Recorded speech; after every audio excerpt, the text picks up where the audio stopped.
Our lives at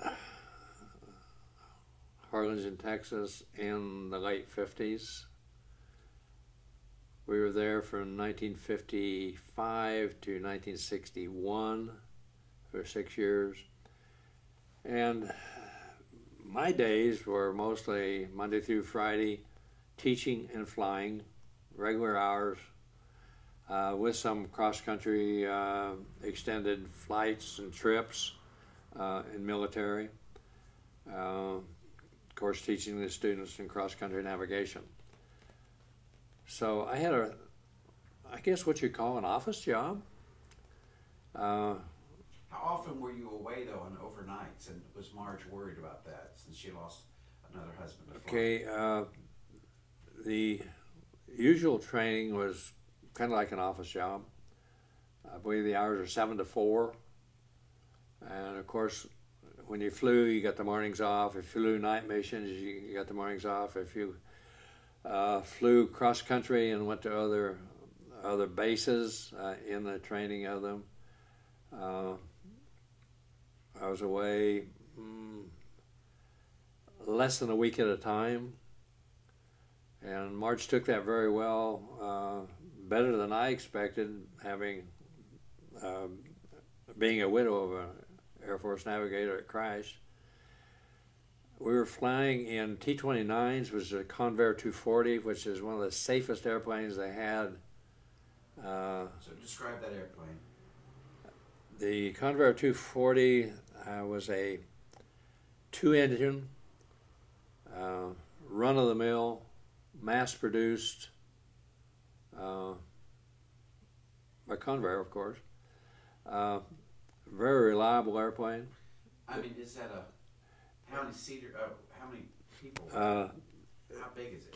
It was configured to hold 18 students with 2 instructors, and you could do 2 different types of navigation with the 2 instructors, one teaching each type of navigation on the trip. So the typical student load was probably about 8 students and 2 instructors and 2 pilots and a crew chief. So it was like a flying classroom. It was definitely a flying classroom, and the students, before they graduated, learned everything on the airplane. Now, back to your not working life. What did you guys do at night? Did you have TV? What did you... Being we had an office job at Harlingen, we had weekends off. Most evenings, if I didn't fly night missions. So mostly it was an office job. We spent a lot of time at the beach, being as that was 40 miles away. A lot of time with the Hinckleys in Las Fresnas, visiting. A lot of time in Mexico. Even go in with her father, or just by yourself?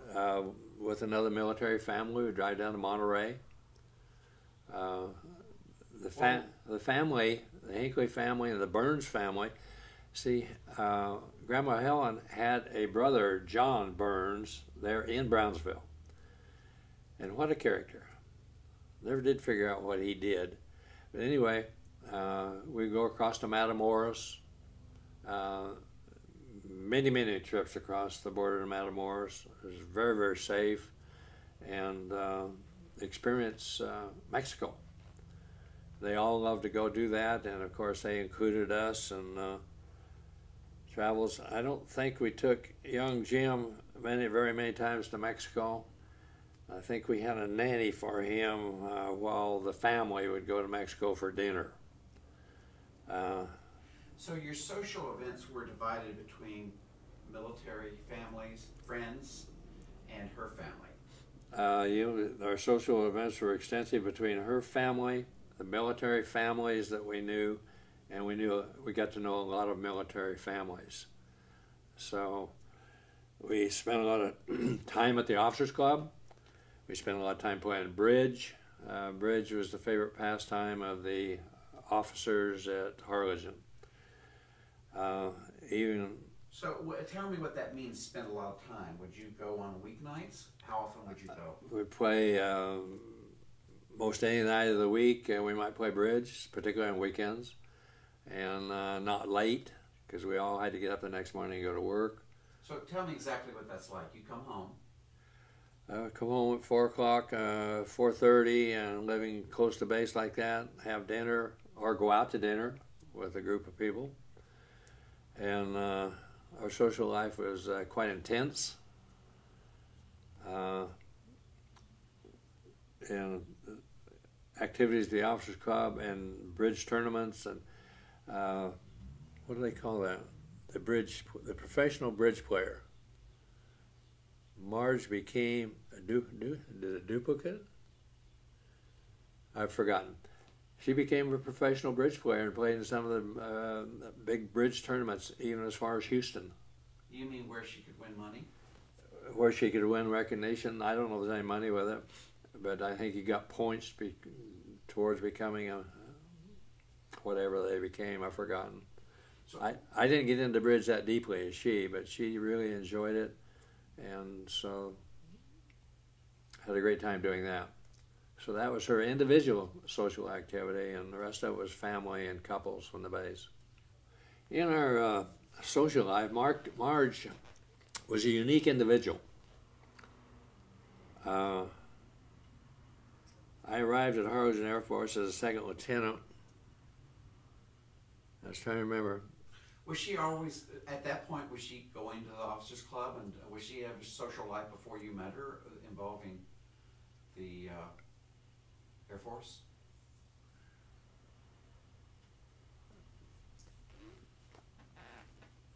Actually,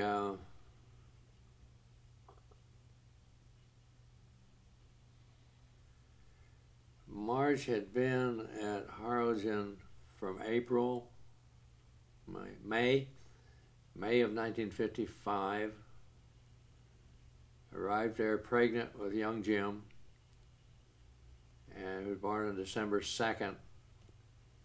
So that was just a period of... So she came back after her husband's death and never lived with her family at all? And for a brief time stayed with her family in Los Fresnos, and some short time after that rented the house in Harlingen, and her obstetrician that delivered Jim was in Harlingen. Jim arriving on December 2nd, 1955. So her life up to that time was not quite heavy into the social life. It was preparing for the birth of her first child. After we were married, it changed somewhat in that she became encouraged to run for Officers Club President, Officers Wives Club President. And I was only a first lieutenant at the time, and her competition was a lieutenant colonel's wife who was the director of operations. Well, they asked her to run for president to stack the deck for the election of the other woman. So it would be easy for the other woman to win, is what you mean. Stacking the deck, making it easier for the other woman to win, and it backfired. Marge ended up winning and becoming Officers Club President, the first Officers Club Wives President with a husband as young as a first lieutenant.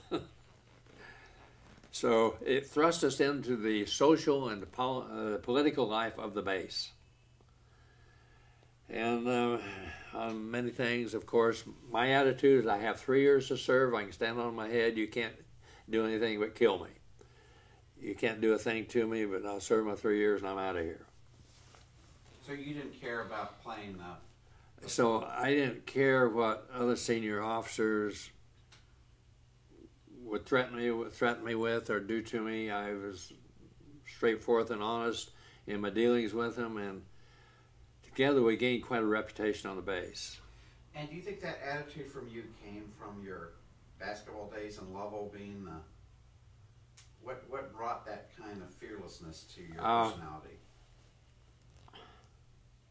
I think it was a survival mode for me. Uh,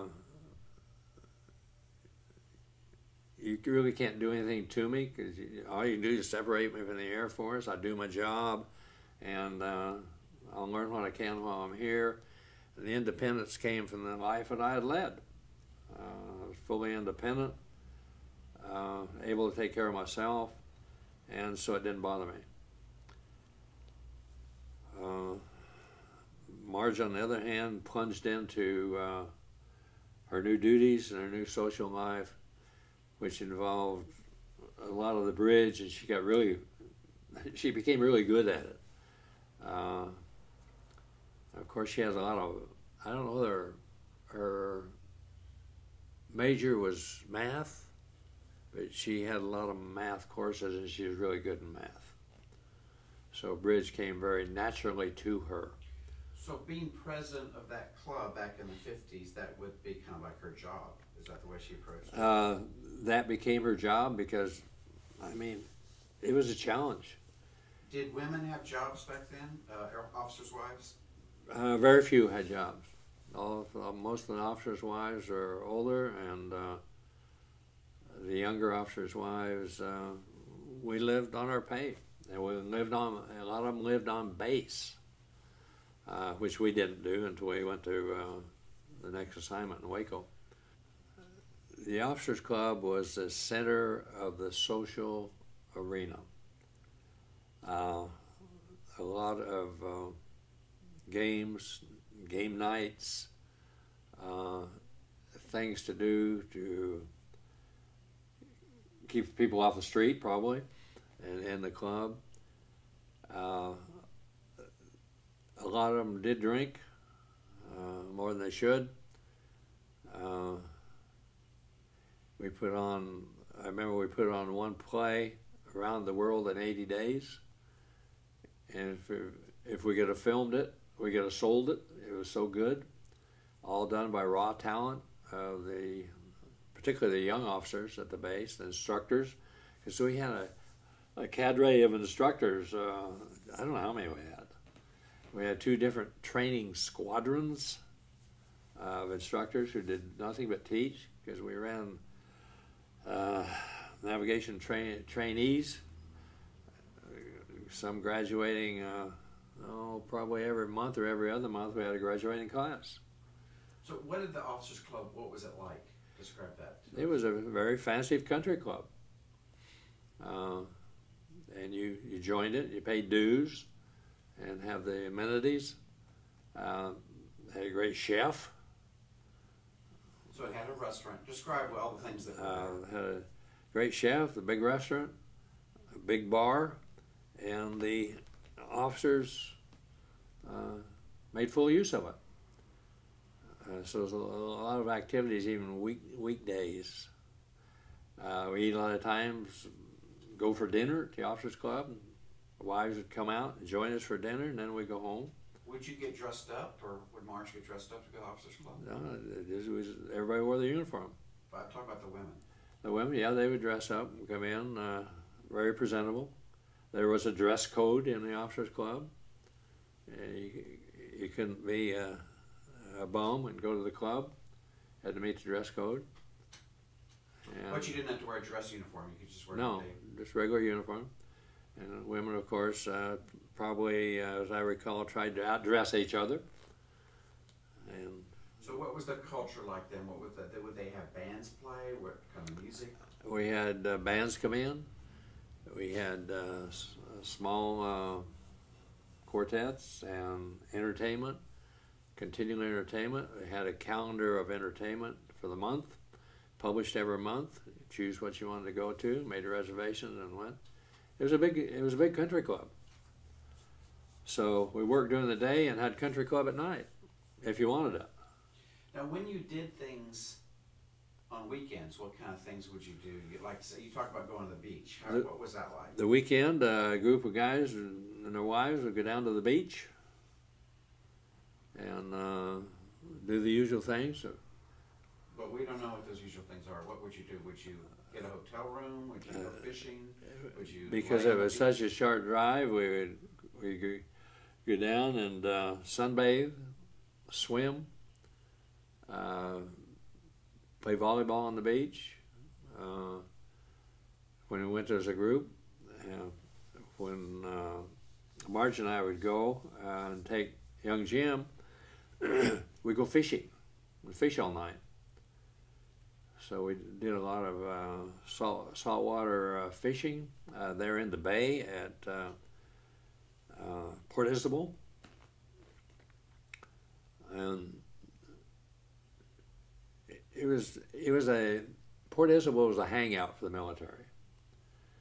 The military actually owned that section of the country at that time because it was a big base. Well, you're right in the middle of the Cold War, right?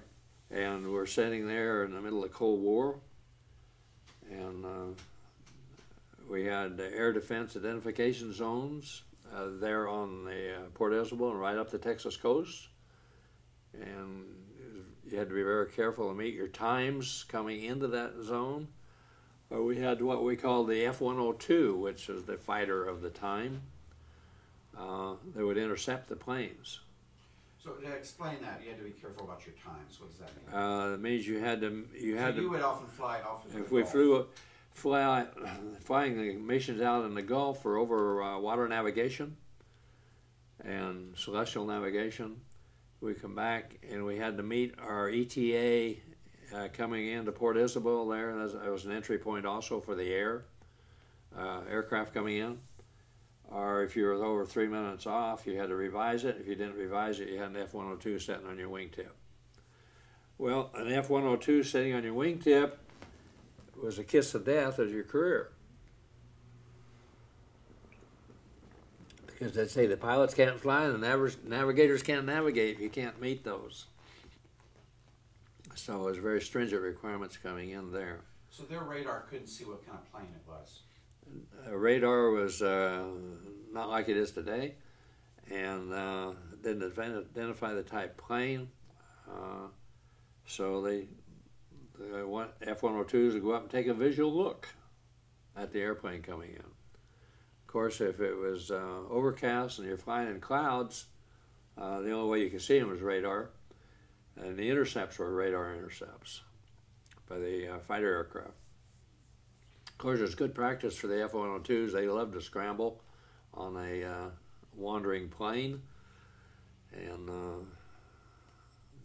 they did get some practice, but fortunately not on my plane. So tell us about, when did you leave Harlingen? I spent 6 years at Harlingen doing that sort of stuff. What year? See, about spring of 1961, we moved to Waco.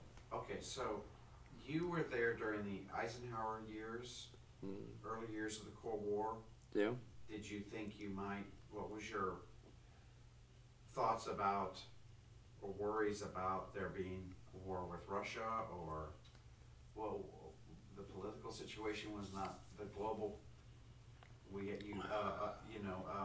communists were taking over East Europe, there was the Hungarian revolt. What was the scuttlebutt about war? Well, the attitude of the, particularly the Air Force, of course, that's my expertise, of course, that we were there, we were very patriotic. The people that stayed in were very patriotic people. And we would go where we were assigned and do what jobs we had to do, and if there's war, we would be in it.